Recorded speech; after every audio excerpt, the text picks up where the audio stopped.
let me know when. You're on. Okay, so here we are in the Santa Clara neighborhood in Eugene, a suburban neighborhood in North Eugene, on an eWeb easement. That's the Eugene Water and Electrical Board easement.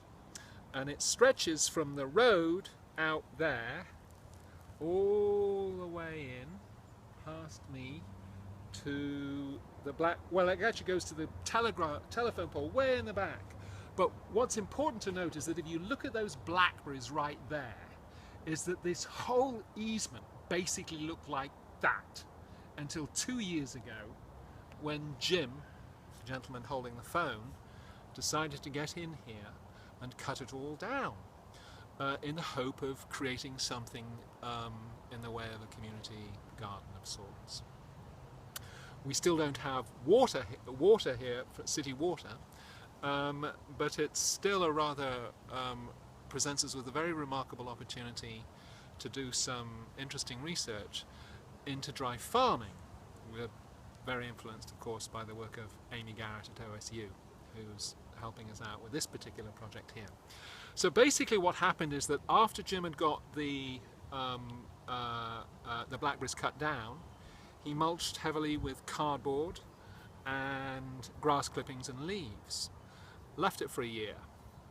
When he saw that the blackberries weren't coming up, he then came in, you can see these beds, I'm sitting in one of these beds now, he then came in, laid down a layer of composted horse manure and grass clippings.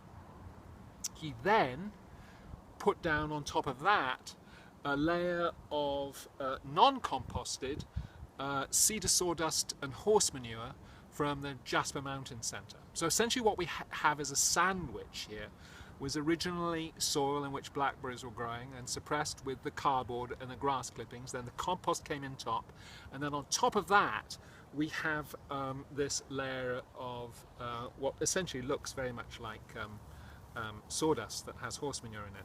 Now this is cedar. Apparently cedar is preferred in horse stables. Horses prefer cedar to any other type of sawdust for, I think it's the way it sort of affects its feet. When Jim told me that this plot might be available to grow in, I was very excited, because I thought here's an opportunity to try and experiment in dry farming using a technique and an approach that would be incredibly applicable and readily accessible in our bioregion. You can generally get hold of horse manure very easily. You can generally get hold of shavings and so on and so forth from stables very easily. You can generally find that there's a blackberry patch that you need to get into, for example.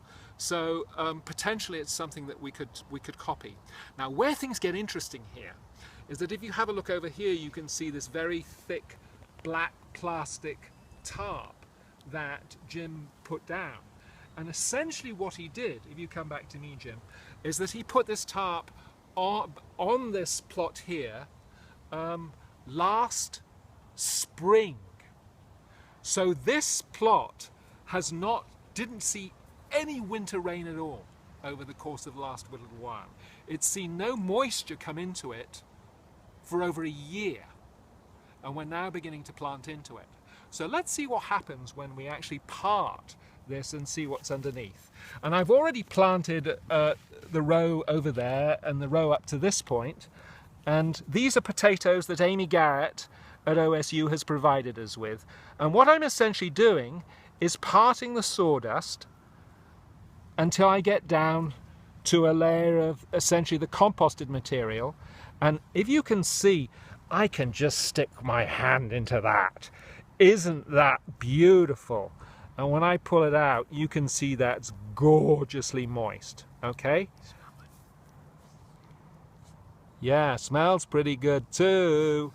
And this is essentially what we're wanting to do, is put our potato in there. I'm actually planting it just below the surface of the soil, tucking it in a little bit, and then gently moving the sawdust in on top, and then repeating the process here. down to where I start hitting the composted material, digging in, putting the potato in, filling in lightly with sawdust. I was doing a little bit of thinking about how far we would put stuff down. I'll talk about that or write about that maybe at a different point. But essentially at some juncture we had to sort of wing it. And I couldn't get hold of Amy on the telephone just now, so decided to go this way. Again, planting it just below the surface of the soil, patting it in, and then moving in the sawdust on top.